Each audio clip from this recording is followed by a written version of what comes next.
On overnights, I believe in reason and common sense. Leith Van Onselen from Macro Business with the Treasury of Common Sense. Common sense never goes out of style. How are you, Leith? Yeah, good, thanks, Phil. How about yourself? I'm okay. Let's talk about how Victoria, the Mexicans, are leeching off the rest of us, in particular New South Wales and Queensland. Yeah, look, I'm going to say that this is, I'm a Victorian, so I'll come straight out. I live in Victoria, but I can see that what Victoria is doing, to New South Wales and Queensland in particular, is pretty poor. So just to give a little bit of background here, last year there's a former Federal Treasury official, Stephen Anthony, who I used to work with years ago. He probably doesn't know me, but I remember him. And he warned that last year in the AFR that Victoria might need a federal bailout due to its skyrocketing debt. So Victoria's state debt, this is last financial year, so we're talking 2023, 2024, hit $22,900 per person. So that's per resident that year. Now, just to put that into perspective, that we're talking net debt here. So it's $22,900 for Victoria.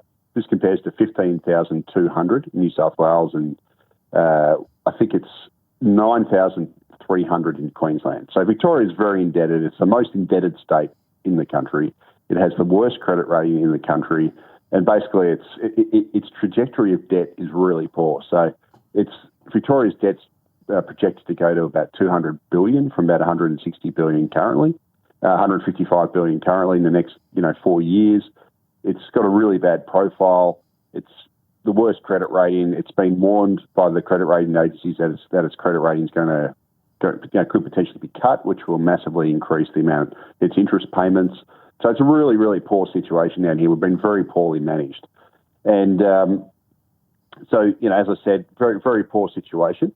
Now, the federal government has effectively already bailed Victoria out to a degree. And so these debt figures take into account the fact that the federal government's effectively bailed out Victoria by effectively robbing New South Wales and Queensland. So just to put a bit of few numbers around this financial year, so 2024, 2025, the one that finishes on June 30, last year Victoria was handed an extra $3.8 billion in additional GST revenue.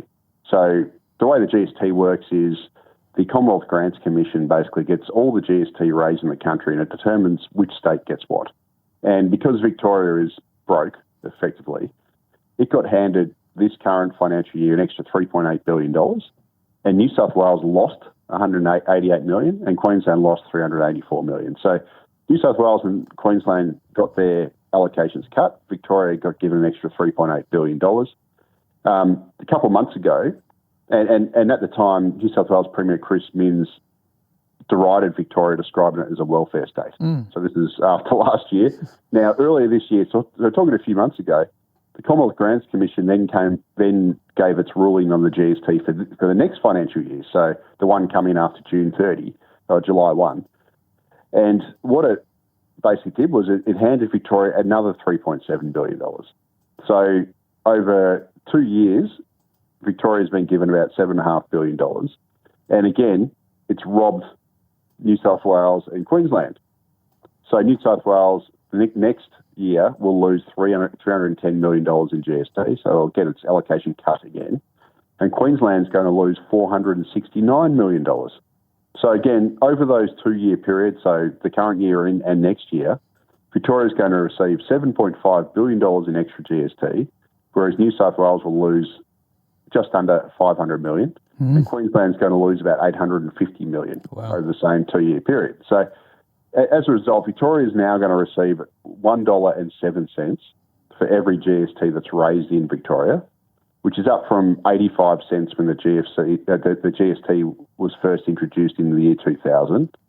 So it's gone, heavily backwards. Victoria's gone from being a net contributor and to basically a welfare state.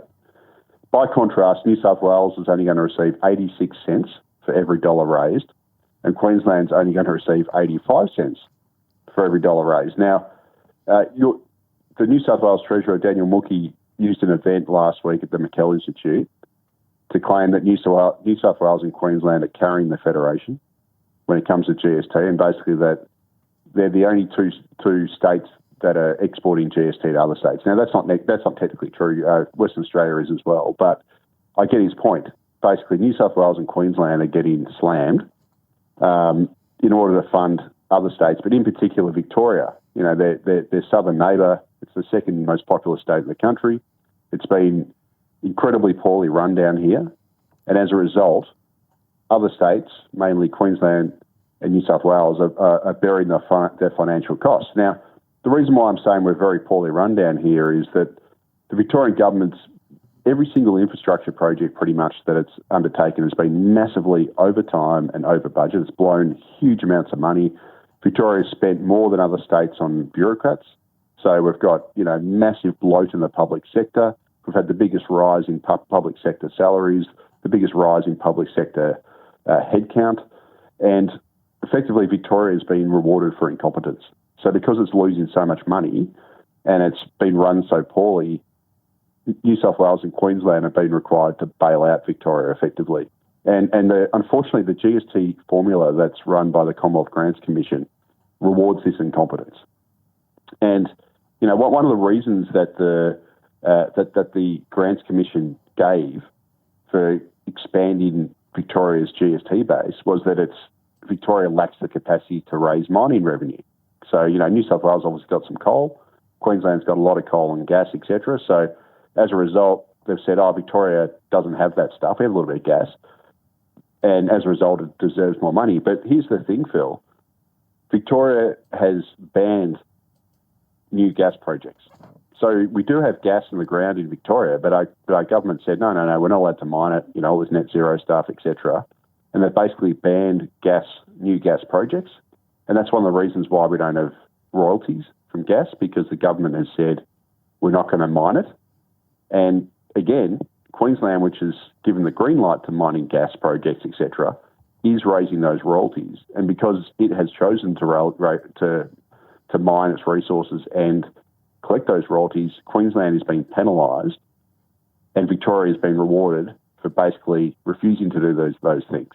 Now, I'd also argue that New South Wales has been, you know, rightly rogered here, because New South Wales has also received the largest amount of net overseas migrants in the country. So Victoria and New South Wales received the lion's share, but New South Wales gets the most. And so New South Wales is the key landing point for new residents that come into the country from overseas, yet it's receiving a diminishing share of the GST to fund infrastructure, to fund services, and all those things that are required for this influx of migrants. So the whole situation is an absolute farce, I've got to say. And, you know, my state, Victoria, is effectively a welfare state that is taking the mickey, quite frankly, and it is being rewarded for incompetence here. And New South Wales and Queensland have been penalised. So it's, you know, I guess this is a little bit of a rant, but I just want to highlight exactly that New South Wales and Queensland, if you're wondering why you're not getting as much GST as you should be, it's primarily because of Victoria. Yeah. Because Victoria is drowning in debt because it's been so incredibly poorly run, and the federal government has effectively provided it with a bailout through the GST allocation. Less of a rant and more of a well-researched look into it, to be honest with you, my friend. Where can people find more details? Yeah, sure, Phil. If people want to read this sort of stuff, they can go to macrobusiness.com.au. You're